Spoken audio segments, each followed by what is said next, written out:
देसी पॉडकास्ट सबसे फास्ट में स्वागत है।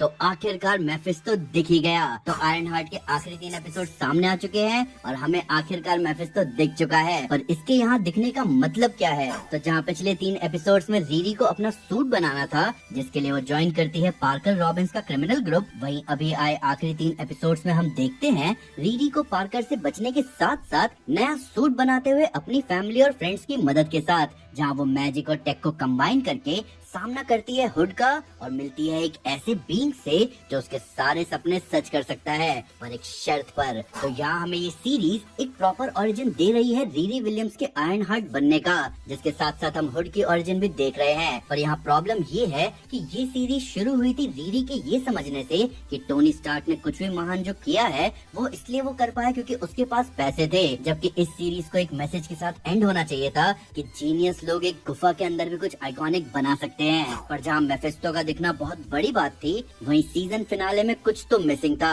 तो ये तो था एक छोटा सा रिव्यू ब्रेकडाउन से पहले।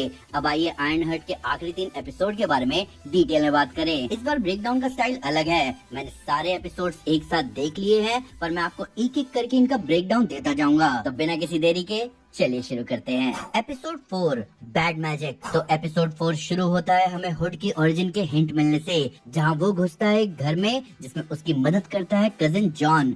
अब हमें शुरू से नहीं पता था कि ये घर किसका है, पर एपिसोड 5 में हमें क्लियर हो जाता है कि ये घर हुड के पिता का था, जिसके बारे में हम आगे ज्यादा डिटेल में बात करेंगे। मुझे पहले ये भी लगा था कि शायद ये घर वो घर हो जहाँ से हुड क्लोक को चुराए, पर ऐसा हुआ नहीं। पर यहाँ आना उसके क्लोक मिलने का रीजन तो जरूर बना। यही हमें दिखता है फिर से एक ऑसम टाइटल। मुझे इस सीरीज की टाइटल को लेकर क्रिएटिविटी सबसे बढ़िया लगी। तो टाइटल के बाद नैटली रीरी से कहती है कि वो शूरी को कॉल करे, जबकि रीरी कहती है कि उसने इतने उल्टे काम कर लिए हैं कि अब वो ऐसा नहीं कर सकती। अब हम सब जानते हैं कि ऐसा नहीं है। वकांडन्स अपने दोस्तों की मदद करते हैं। उन्होंने स्टीव रॉजर्स के फ्रेंड बकी को ठीक करने के साथ साथ उसे वाइब्रेनियम का हाथ दिया। उन्होंने बकी के कहने पर कैप्टन अमेरिका को वाइब्रेनियम विंग्स दिए। तो ऑब्वियसली रीरी का ऐसा सोचना कि शूरी उसकी मदद नहीं करेगी, इसका कोई सेंस नहीं बनता। प्लस यहाँ जो प्रॉब्लम है रीरी की, उसके लिए उसे शूरी जैसी टेक एक्सपर्ट की जरूरत नहीं है, बल्कि किसी मिस्टिक आर्ट्स वाले की जरूरत है, और ऐसा कोई है यहाँ। उस पर हम आगे आएंगे।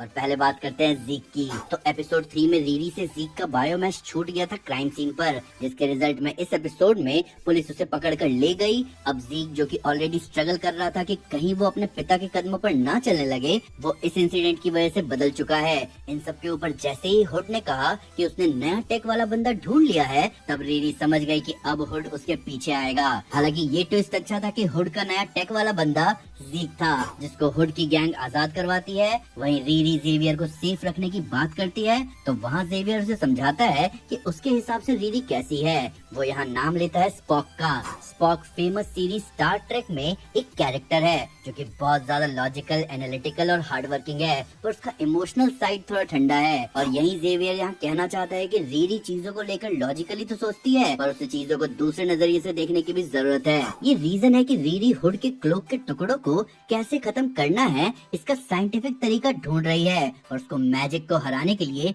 मैजिक यूज करना होगा। और तब वो मिलती है जेल्मा नाम की सॉर्सरस से।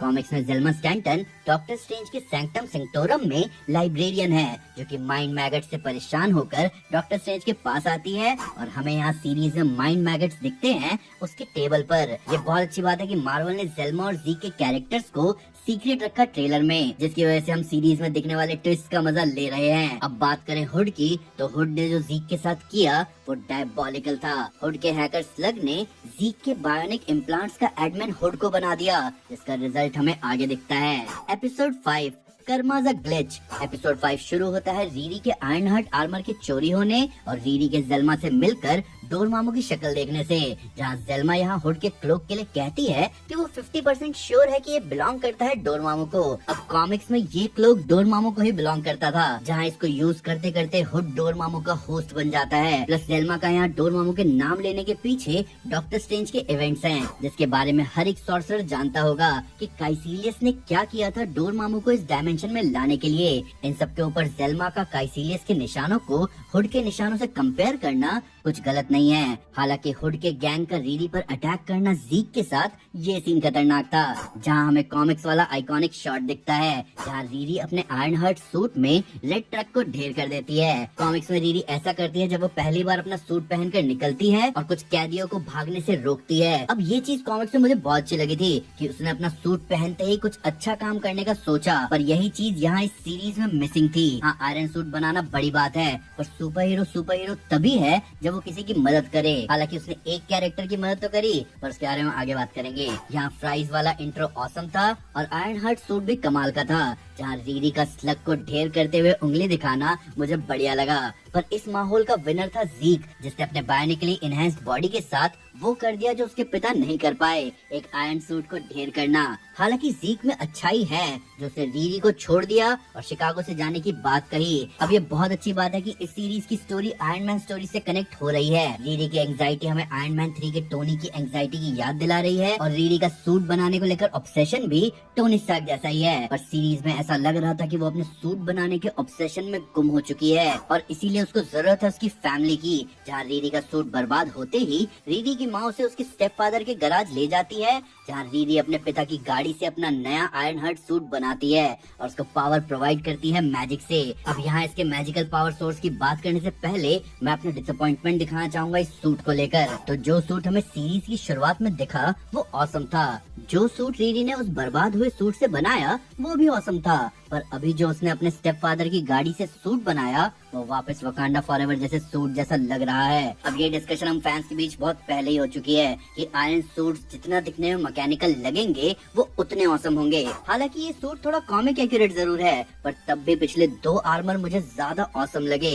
वहीं सूट के मैजिक से पावर अप होते ही नेटली का गायब हो जाना वो कीमत थी जिसकी जलमा बात कर रही थी। इस बारे में मार्वल सिनेमैटिक यूनिवर्स में बहुत कम बात होती है, पर मैजिक की एक कीमत होती है जो कि हर सॉर्सरर, हर विच और यहाँ तक कि डीमन तक को चुकाना पड़ता है और यही कीमत यहाँ रीरी पे करती है अपनी एआई नेटली को खोकर। और मुझे ऐसा लग रहा है कि ये सेटअप था मेफिस्टो का रीरी को फंसाने के लिए, पर इसके बारे में हम ज्यादा डिटेल में आगे बात करेंगे। दूसरी तरफ हुड जीक को कंट्रोल करके जाता है अपने पिता के घर। ये वही घर है जो हमें दिखा था एपिसोड 4 की शुरुआत में। तो पार्कर रॉबिन्स का सब कुछ किया धरा है वो पाने के लिए जो उसके हिसाब से उसका ही है। हालांकि ज्यादा हैरानी की बात यहाँ ये है कि उसके पिता ने एक 12 साल के बच्चे को घर से निकाल दिया था सिर्फ उसकी अटेंशन सीकिंग हैबिट्स की वजह से। एक 12 साल का बच्चा जो ग्रीफ में था अपनी माँ को खोने की वजह से। ये बात सोचने वाली है, जिसका मतलब जो हुआ हुड के पिता के साथ वो कहीं ना कहीं जस्टिफाइड है। पर यहाँ एक कैच है। आओ इस पार्ट को सीजन फिनाले के साथ कंटिन्यू करते हैं। Episode 6 the past is the past. अब ध्यान दो, ऐसा लग रहा है कि मेफिस्टो सबको फंसा रहा है। उसने हुड यानी पार्कर की सफरिंग बढ़ाने के लिए उसके साथ कई झोल किए। सबसे पहले पार्कर को पकड़े जाने से बचाया मेफिस्टो ने, फिर उसके सपने सच करने के लिए उसे क्लोक दिया उसने, जिसके बाद पार्कर ने अपने टैलेंट पर एक टीम बनाई जो कि उसके लिए फैमिली से कम नहीं थी। उसका कजिन जॉन उसके भाई जैसा था, उसकी टीम उसके साथ खुश और दुखी हो रही थी, पर क्लोक का असर उसे अंधा बना रहा था।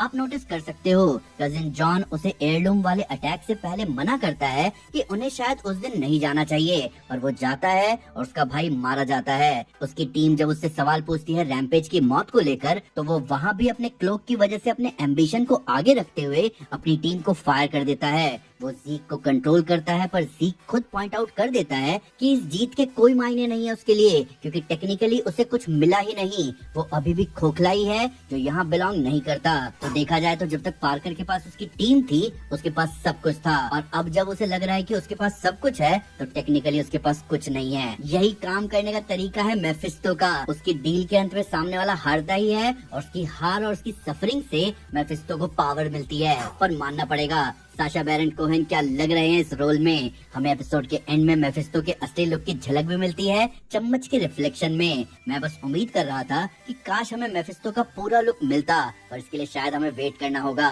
बात करें रीरी की, तो अपने नए पावर रेंजर सूट के साथ रीरी आती है हुड का सामना करने, पर उसके आगे आता है हुड के कंट्रोल में जीक, जिसको हुड के कंट्रोल से आजाद करके रीरी अकेला अच्छा काम करती है इस पूरी सीरीज में। जिसके बाद उसकी और हुड की मैजिक और साइंस के साथ टक्कर बहुत औसम थी, जहाँ होलोग्राम वाला ट्विस्ट मजेदार साबित हुआ। और कहीं ना कहीं रीरी के जीनियस को दिखाता भी है और हुड को छोड़ देता है और बुरी हालत में, जिससे मेफिस्टो को और पावर मिल रही होगी। पर अब आते हैं रीरी और मेफिस्टो की डील पर। जैसा कि मैंने कहा कि नेटली जब शुरू में आई थी तो रीरी हैरान थी कि ऐसा कैसे पॉसिबल है, और जब नेटली चली गई तो रीरी उसे वापस ला नहीं पा रही थी। ये पक्का सेटअप था मेफिस्टो का। नेटली रीरी की लाइफ में आई एआई के फॉर्म में, उन दोनों की बॉन्डिंग हुई और जब नेटली चली गई तो रीरी का इस पर गहरा असर हुआ। अब ये परफेक्ट मौका है मेफिस्टो के लिए, जहाँ वो रीरी के आगे ऐसी डील रखेगा जिसके लिए रीरी मना नहीं कर पाएगी और आगे जाकर रीरी और सफर करे और मेफिस्टो, जिसको पावर मिलती है लोगों की सफरिंग से, वो और पावरफुल हो जाए। मैंने आपको मेरी मेफिस्टो वाली वीडियो में बताया है कि यही कारण है कि मेफिस्टो किसी से भी डील करता है ताकि सामने वाला जीतने की आस में और हारे और ज्यादा टूट जाए और मेफिस्टो और पावरफुल हो जाए। पर ये ट्विस्ट बहुत हैरान करने वाला था।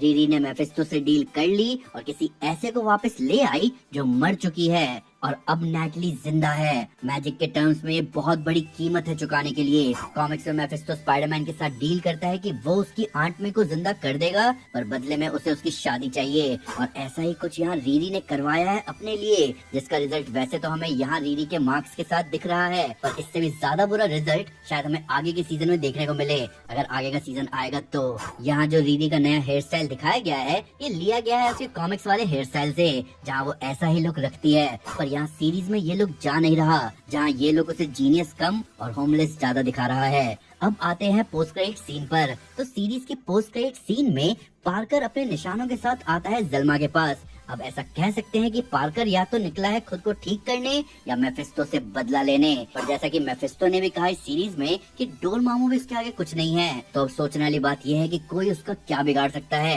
हालांकि मार्वल सिनेमैटिक यूनिवर्स में कोई डोरमामू को हरा चुका है और वो है हमारे डॉक्टर स्ट्रेंज। पर अब एक प्रॉब्लम सामने आती है कि मार्वल अपने टेलीविजन के कैरेक्टर्स को मूवीज में दिखाने में कितना इंटरेस्ट रखता है, क्योंकि कुछ समय पहले स्टेटमेंट सामने आई थी कि मार्वल टेलीविजन और मूवीज को अलग अलग रखना चाहता है। पर अगले साल स्पाइडरमैन ब्रांड न्यू डे में हमें टीवी का कैरेक्टर पनिशर दिखने वाला है, तो चांसेस है कि हमें आगे मेफिस्टो मूवीज में दिख सकता है। प्लस हम चाहेंगे कि एगाथा में दिखने वाली डेथ भी हमें और भी जगह दिखे। ये सारे वो बीइंग्स है जिनकी बहुत वैल्यू है, जिन्हें सिर्फ टीवी तक लिमिटेड रखना फेयर नहीं होगा। पर आप बताओ कि आपका क्या कहना है सीरीज के बारे में? क्या मेफिस्टो ने इसमें 4 चांद लगा दिए? क्या जीक और रीरी की दुश्मनी आगे कंटिन्यू होगी और पार्कर और ज़ेल्मा आगे क्या करने वाले हैं? आइए इनके बारे में कमेंट से बात करें। वीडियो अच्छी लगे तो लाइक जरूर करें, चैनल को सब्सक्राइब करना ना भूलें। मिलते हैं दोस्तों अगली वीडियो में। चैनल को सब्सक्राइब करना मत भूलना।